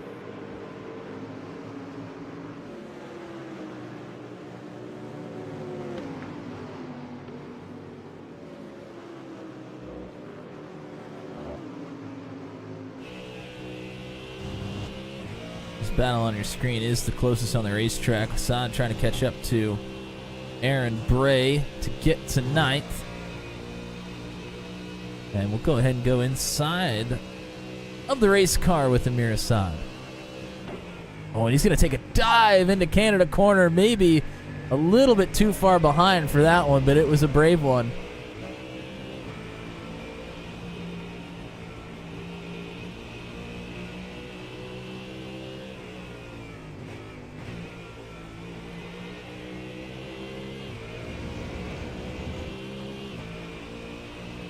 This will be a good opportunity here for Assad if he can sniff the slipstream. Maybe just too far out. Yeah, it doesn't seem to be gaining step. much ground. He's going to take a peek to the inside, but I think it's just to put a little scare into the 163, maybe force a mistake. They've got Dan Bujak up the road here.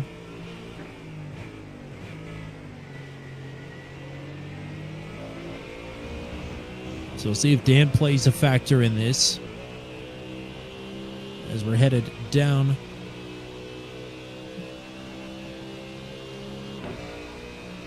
the Moraine sweep here.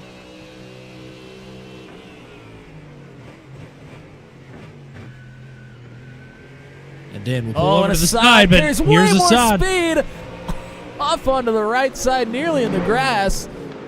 I think he was in the grass, but it made it work. Assad's going to power through around the outside and 2 right-handers. Wow. Amir will take over 9th again. What a move. That was a determined drive for Amir there after the slip-up. Lost 9th, back to 12th, back to 9th. Or back to 10th, rather, as Lobano's through. Wow, just behind your race leader. Patton, Batista, and Nickham all battling here. Kimbrough just got through on them.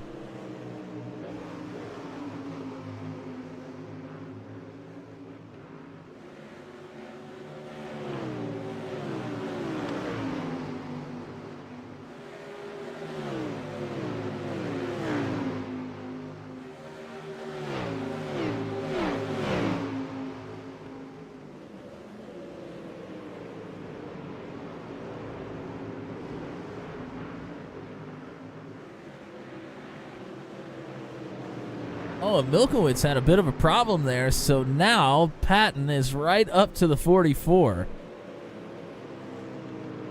Milkowitz may have gotten off the racetrack just a touch, trying to let the leader by. It's allowed Patton to pull right up to him.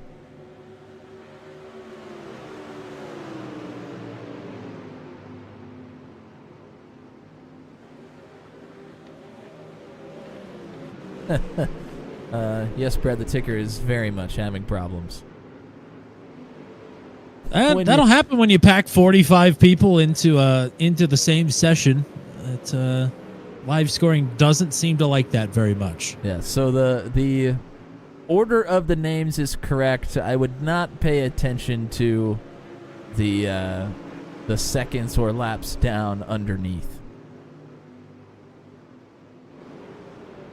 Remember how much earlier Brody Gunter pitted than everybody else? Well, he just ran his personal fastest lap of the race into the 2:05s.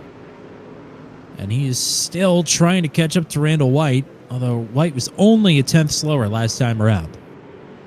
Oh, and look at this. Patton has gotten through on Milkowitz. Milkowitz put a bumper to the back of Patton there. They got a little bit stacked up. Oh, and now Patton has a problem. Nearly spins it through turn 7. Now has Nick him to his outside through the carousel, but is able to fend him off. Nick him off into the grass there. You saw Kay was off the road as well. He had crashed quite hard. And he is headed back to the pits with a heavily damaged race car.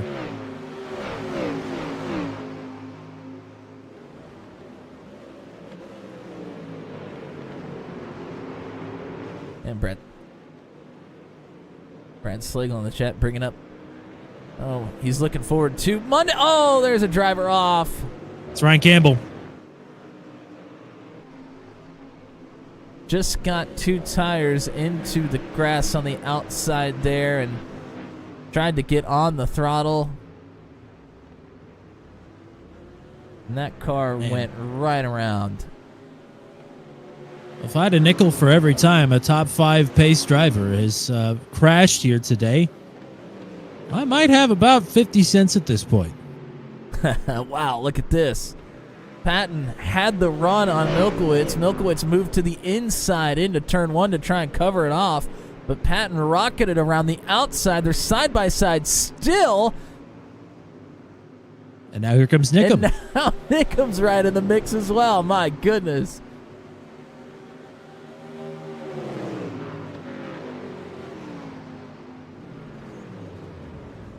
Oh, here's somebody off in front here. Whoa.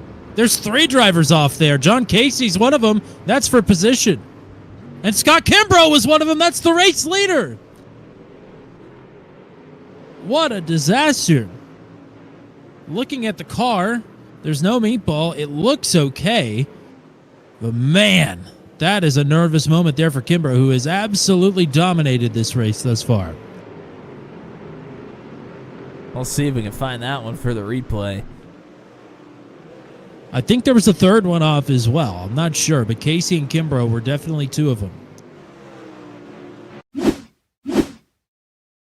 There, Kimbrough is already off. I think the incident happened in front of Kimbrough, and Kimbrough just slowed way down to make sure that nothing happened. What in the world? I'm not sure who that is next door, but they get 2 tires off into the grass. Oh, off into the gravel and crash. Oh, and wipes out Casey. And Kimbrough just goes really slow in there, but, I mean, he has to take a lot of time to turn around in the sand trap there. Yeah, Kimbrough's lead is cut in half. The good news for him, it was a 25-second lead. So he still got 12 and a half seconds back to White. It's certainly not over. Wow, that was wild.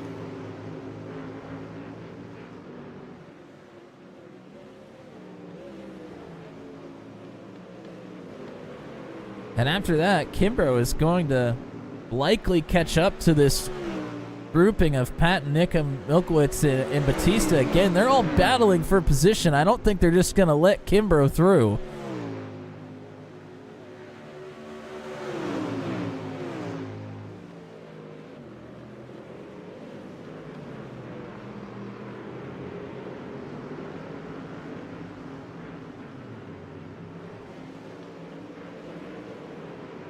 My thought about Monday kind of got cut off by all the calamity going on here.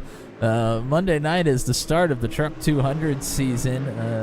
It is the Turn 200 All-Star League basically at its core. So if you enjoy some truck racing and want to see a stacked field of drivers take to it, we'll have our qualifying in dual format night at Daytona on Monday. Yeah, there are a lot of people and a lot of good people as well. Monday's going to be very interesting.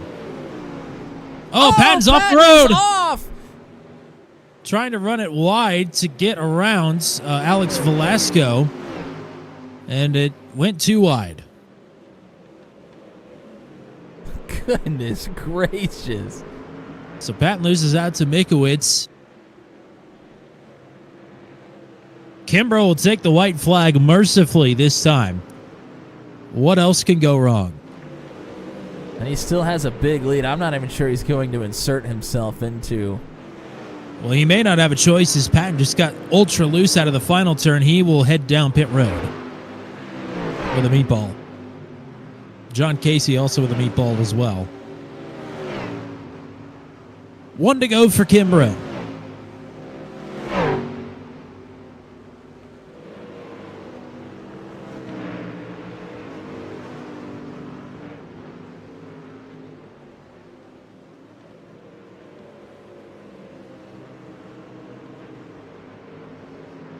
Look at it this way. The earlier you qualify on Monday, the more time you have for activities afterwards. And then you race in the duel. Yep. But, you know, you could, like, go do a load of laundry between your qualifying run and... We'll start it anyway. I'll be eating dinner on stream, I guess. Yeah. It's your right. After all of those battles we just saw, everything for this final lap has kind of spread out now at this point. There were a lot of incidents all there together, and it has spread everybody out for the final lap around Road America for the Campbell Veterans Memorial Foundation charity race. Well, we're headed down the Kettle Bottoms one more time. Kimbrough with some traffic ahead, but they're not duking it out. 3 clean corners and he's home.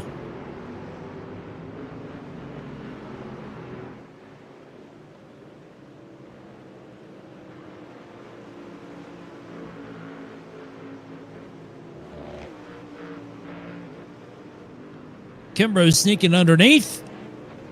We'll head out of turn number 14 and up the hill as the winner of the first annual Campbell's Veterans Memorial Foundation Veterans Day charity race here at Road America. Scott Kimbrough opened up a can here today. He'll win the race. He'll take a plaque. So will Randall White. He finishes runner-up. And Brody Gunter is up the hill and headed towards start-finish. He will round out the podium.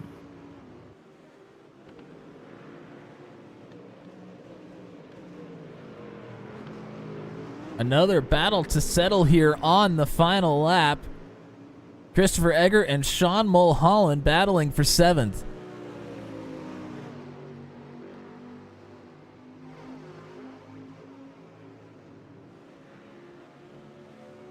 Fourth place for Brandon Brush. Oh, Christian Clark is off. Not too far up the road from these guys that are battling in 6th. And Eggert, I believe, has exceeded the pass-through penalty limit, so this is all for naught. Wow. On the final lap. Matthew Gazenda will finish in 5th. Christian Clark, I think, is going to recover for 6th, and Sean Mulholland, regardless of how this shakes out, is going to finish in 7th. Yeah, Eggert heading down pit road.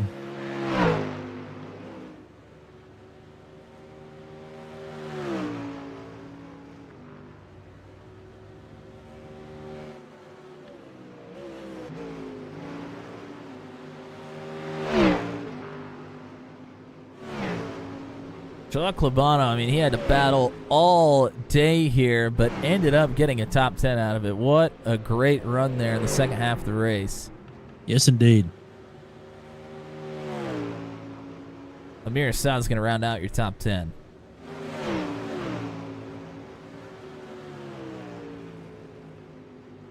Labano, I take it, a Frito sport driver. Pretty good looking car as well. As I think Scott Kimbrough has already ended the celebration. Gunter and White are on track, and I think the last drivers just crossed the stripe. And it was Ken Glasser in the 41.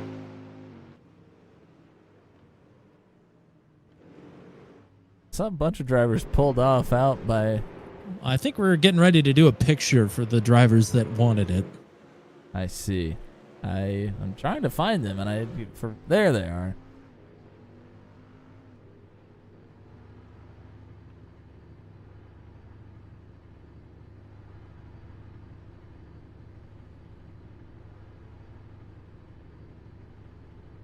Well, while those drivers trying to get the photo opportunity sorted out, we could go ahead and take a look at the full finishing results here. After 90 minutes here today at Road America with the Ford Mustang GT3, the first annual Campbell Veterans Memorial Foundation Veterans Day charity race is in the books, and it belongs to your pole sitter, Scott Kimbrough, who had a dominant performance, highlighted by a nervous moment there at the end, but still 12 seconds to the victory here this afternoon. Randall White will finish in second. Brody Gunter will round out the podium. Hopefully we'll talk to all three of these drivers here momentarily. Fourth for Brandon Brush. Matthew Gazenda will finish in fifth. Christian Clark in sixth. Sean Mulholland, Chuck Labano, Amir Assad, and Aaron Bray, the rest of the top 10. Mike Nickham will finish in 11th. Kalen Mikowitz in 12th. And Christopher Eggert will finish the last driver on the lead lap in 13th. Nicholas Batista in 14th. It's Edgar Sanchinelli in 15th. Chase Berry, P16. Sean Cole, one of the hard chargers of the race. So is Chase Berry. He'll finish in 17th. Ryan Campbell, a rough race here today. P18, not representative at all. Scott Patton, likewise, in P19. Billy Peach will finish in 20th. Johnny Rapp in 21st. Adrian Lopez in 22nd. Brandon Carl in 23rd. John Casey. Corey Rutherford, your top 25. Chris Cook back at 26. Billy Bowerman, again, rough go for him. He had top 5 pace here today, maybe even for a podium. Finishes back at 27th. Same for Jay Bast. He finishes back at 28th. Kalen will finish in 29th. It's Alex Velasco in P30. 31st for Joshua Rutherford. Adam Duvall in 32nd. Jose Molina, 33rd. Dan Bujak with problems late. He'll finish in 34th. Embriette Hyde in 35th. Kay will finish back in 36th.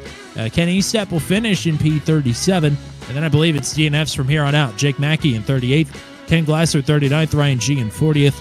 Sean Cassis at 41st. Joseph Spacek at 42nd.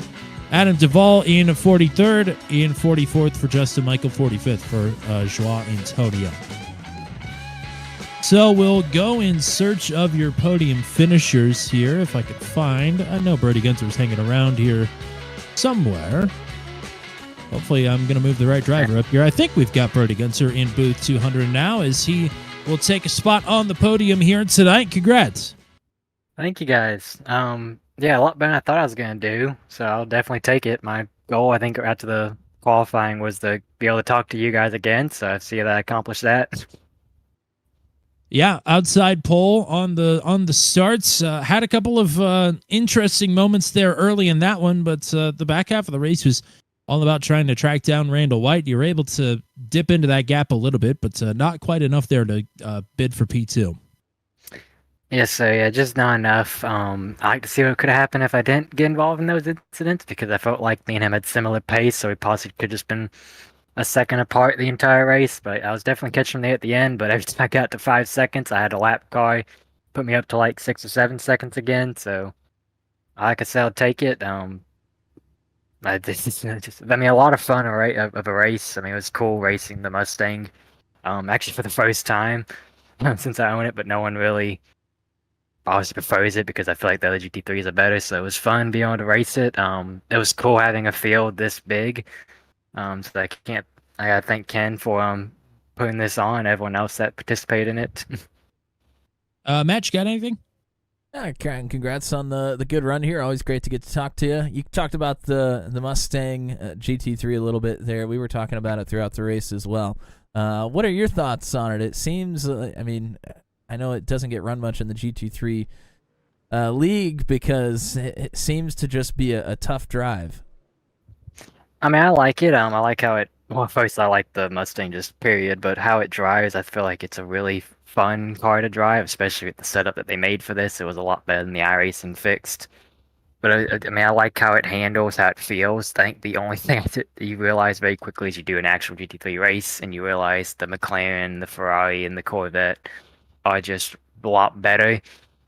So it kind of hurts, I feel like, being able to drive the car. But how it handles, I mean, I like kind of like the Ford GT. I like the Ford Fun car. I just realized very quickly in actual race setting that it's not as competitive as the other GT3s. Well, excellent job here today, as we expect a podium from you here today. So a good run, solid run. Shout-outs for you. CGI Graphics, Mutt Music Productions, 510 Racing, Turn 200, and everyone, like I said, that Ken for hosting this and putting it on. Really cool to be part of a charity event again, and everyone else that I mean, I don't exactly know everyone else that was involved in putting this together. Got an interview on every broadcast this week, so good on you. We'll hopefully talk to you again and keep the streak alive on Monday. All right, thank you guys.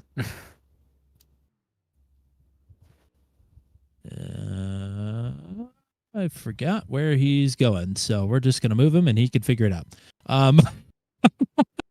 Hoping to see either of your podium finishers, Randall White in second or Scott Kimbrough, pop up here in the Discord before too much longer. I don't see either of them, to my knowledge anyway.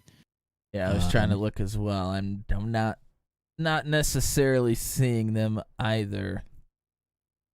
So I think we'll sit and wait on that, and we'll also wait to close out the broadcast with an interview from Ken Eastep as well, and see what he thinks about the event as a whole. I'm sure he's just tickled to death to be back out on track and racing again, and we're very excited to see that as well. But 90 minutes here today for the Campbell Veterans Memorial Foundation here at one of our favorites at Road America. Matt, that was a good time. Yeah, it was a good time. It certainly was not a 90-minute race without things to watch. There was something to watch at all points during that one, and the drivers put on a great show for us. So, I mean, we have to give a big thanks to the 45 drivers that showed up for the first ever charity race here for the Campbell Veterans Memorial Foundation. Pretty spectacular stuff. Also have to give a big shout out to everybody that was here in the chat with us as well. Brad Slagle, Greg Mall, Went Golfing, Jeff Mathis. How about Jeff Mathis? Chris Bassett, Joshua Rutherford, YouTube Premium. Not sure who that is. John Rapp was here as well before he hopped in the car for the night. Tim Rodriguez, Speedy Boy, Ken Eastep, of course, Frito Sport, who I can only imagine is the Frito man himself, Sanchinelli. And Justin Michael was here before his night ended. So thank you guys for tuning in and watching with us. Appreciate it. I'm sure there's quite a few folks that maybe haven't seen the channel before, so really appreciate you tuning in for this one. And we'll see if we can we'll definitely get Ken Eastep up here. I'm not sure we'll be able to get the podium finisher. Well, hopefully they'll pop up here, because I am going to drag Ken Eastep straight into booth 200. We'll see if we could get a word in with the top dog here in the server, Ken Eastep, back out on track here today, finishes the race, and a successful event overall. Would you agree? I would agree. I was amazed at all the racers are out there and the good times and everyone trying to be considerate of my slow nature, but I enjoyed it, and it sounded from the chat like everyone was enjoying the race, and certainly the military camaraderie was out there. So I'll say go Army for those others. But yeah, it was a great race, and I'm really looking forward to watching the replay. For some reason, mine didn't save, so I can't wait to see yours. Well, what's the next step from here? I know you're presenting a check on November 16th. Any idea how much we've got so far, at least before the race here today? And before the race, we had approximately $1,100 in donations. Oh, wow. Yeah, so we did great. I'm very pleased. It allowed me to hold this and create challenge coins that I'll be sending the racers. So as a thank you, and really just amazing teamwork. The next thing is what I would call a post-project assessment. We need to go back and look at how we can make it better for next year. For instance, I didn't include a driver's briefing. Would have been good to have a few minutes out. Things like that. So only make it better, and we'll do it again next year. Sounds like a plan, partner. We'll be happy to have it here if you'll have us again, rather. But the time is yours here to thank anybody and everybody that you want to thank here, because you put on one spectacular event here. It was fantastic. We're happy that we got to be a part of it. Well, yeah, I couldn't be where I'm at without the people involved. So thank you to everyone. That's why I keep doing what you do, because people doing amazing things really make the world a better place, including supporting this. So thank you to Edgar Sancinelli, Frito Sport, and Mike Nickum for the setup, and you guys for the broadcast, and SimPit for joining in, ASRL for joining in, all of the drivers.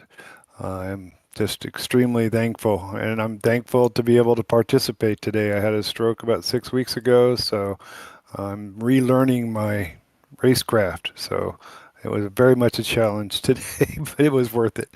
I'm glad to be out there. And we're glad to see you back out on track as well. Hopefully we can see more and more of you as the weeks roll along here. But great job here today. Fantastic event. Looking forward to doing it again next year. But yeah, go enjoy the fruits of your labor. Go celebrate. Go take a nap. I think you've earned that as well. But thank you for the time here today as well. And yeah, we can't thank everybody that was involved with this enough here today. SimPit, Frito Sports, the Sim Racer group as well. Like you mentioned, ASRL, Corey Rutherford doing some work on this event here today as well. Thank you to Edgar Sancinelli as well for all the efforts that he's put into sort of co-adminning this event with Ken. And again, Ken will, the treasurer and the co-founder of the Campbell Veterans Memorial Foundation, will present all of the donations and entry fees and all that to the foundation next week on the 16th. And already over $1,100 to anybody that donated here today. Greatly appreciate that. Appreciate everybody that was hanging out with us here as well. That's about all we got for you here today, Matt, unless you got anything else to say for the road. Just a thank you again to all the drivers, everybody that was here watching, and all those folks that Ken just mentioned, and Ken himself for putting on a great event. This was a great success, I must say, and looking forward to it continuing and seeing how big it can become later, for the years to come. So appreciate everybody tuning in with us here, and don't forget we got more racing on the channel than just a charity race. So if you're interested in sim racing and want to watch some great action, you can continue to watch here on Turn 200. Yes, indeed. We'll be back on the air Monday night. It is the very special kind of season opener. There are some points on the line Monday night for Truck 200. And boy, we've got an entry list of almost 70 people. I don't know what we're going to do if they all show up, but that is going to be a very wild night. It is a qualifying and dual race special Monday night ahead of the Daytona season opener on November the 18th. 11/11 at about 8 o'clock p.m. Eastern Time. We'll be on air a little bit earlier than we normally are.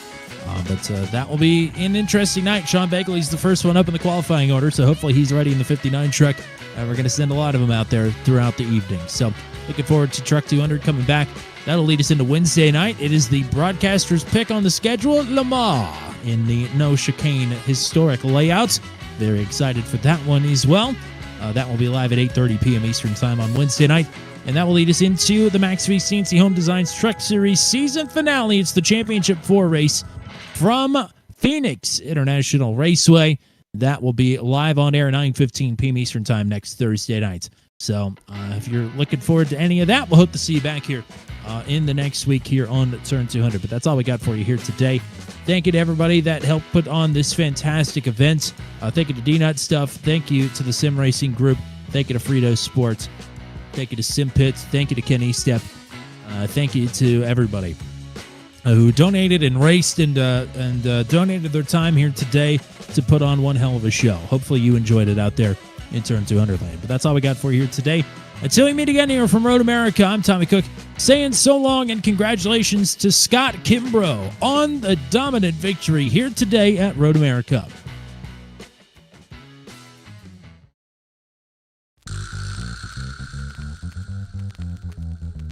This has been a live broadcast on Turn 200. Be sure to hit subscribe and hit the bell to get notified of when we go live next. Thank you very much for joining us, and we'll see you again soon.